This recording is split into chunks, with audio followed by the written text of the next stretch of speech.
បាទជំរាបសួរបងប្អូនទាំងអស់គ្នាបាទថ្ងៃនេះគឺវិលមកជួបបងប្អូនសាជាថ្មីជាពិសេសគឺបងប្អូននៅក្នុងបណ្ដាញសង្គម YouTube Facebook និង TikTok ទាំងអស់ជាទីគោរពនិងជាទីរាប់អាន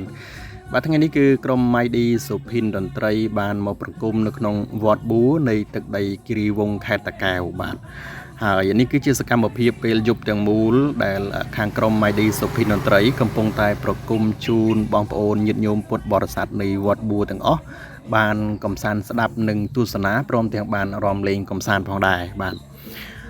បងប្អូនទាំងអស់គ្នាបានសូមជម្រាបជូនថាវត្តបួនេះគឺបានជួលខាងក្រុមតន្ត្រី Mighty សុភិនតន្ត្រីប្រគំនៅក្នុងកម្មវិធីបុណ្យកឋិនទានហ្នឹងជាច្រើនឆ្នាំមកហើយបាទហើយឆ្នាំមុនហ្នឹងក៏ខ្ញុំបានមកលេងផងដែរបាទឥ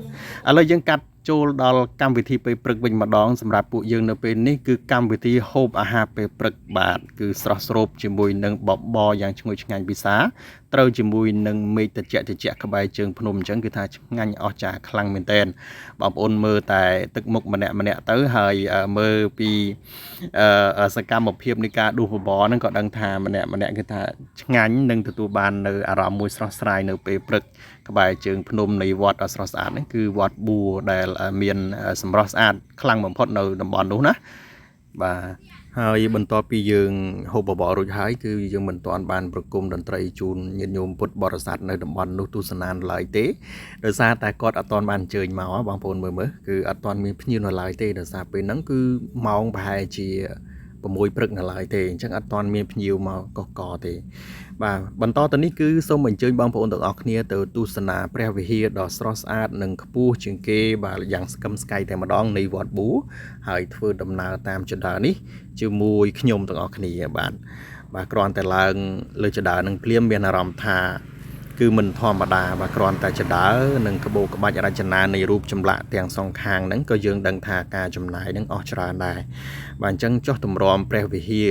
តើទៅជួបផ្ទាល់កម្រិតណាទៅបាទបន្តិចទៀតទៅដល់ហើយបងប្អូនណាឥឡូវយើងដើរទៅមុខបន្តិចគឺយើងនឹងបានឃើញនៅរូបសំណាករបស់ព្រះបាទជ័យវរ្ម័នទី7បាទហើយនេះគឺជា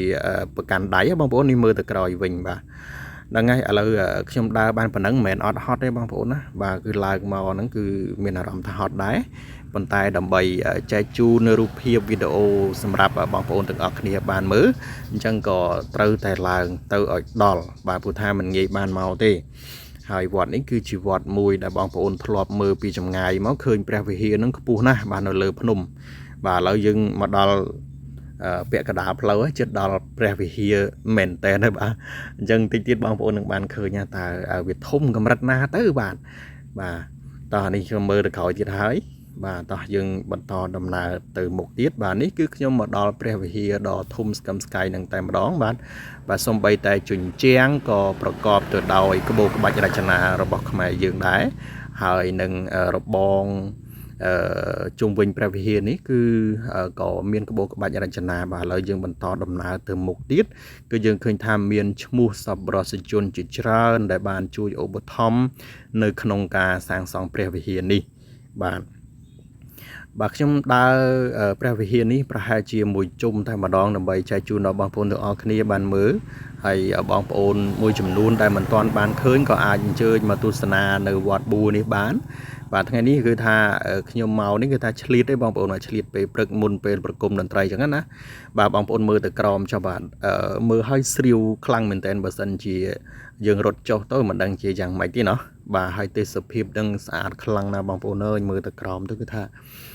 តាក់ចិត្តតាក់អារម្មណ៍ហើយនឹងថាទទួលបាននៅខ្យល់អាកាសបរិសុទ្ធចេញពីធម្មជាតិពិតតែម្ដងដោយសារតែព្រះវិហារនេះគឺនៅលើកំពូលភ្នំយ៉ាងខ្ពស់ស្កឹមស្កៃហើយក៏មានព្រះពុទ្ធរូបមួយអង្គយ៉ាងខ្ពស់ស្កឹមស្កៃបែរព្រះភ័ក្ត្រទៅទិសខាងកើតផងដែរបាទហើយនេះគឺជាផ្នែកមួយនៃភាគខាងត្បូងនៃព្រះវិហារហើយយើងអាចទស្សនាឃើញនៅ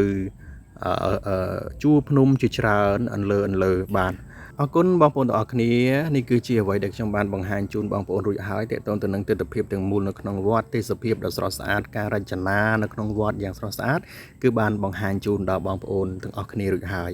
បាទអញ្ចឹងសូមបញ្ជាក់ជូនដល់បងប្អូនទាំងអស់គ្នាបាទមានកម្មវិធីផ្សេងត្រូវការប្រគំតន្ត្រីដែលមានគុណភាពសូមកុំភ្លេចបាទទាក់ទងជាមួយនឹង Mighty សុភិនតន្ត្រីបាទមានអ្នកចម្រៀងស្រស់ស្អាតនិងអ្នករាំលះជូនបងប្អូនអរគុណ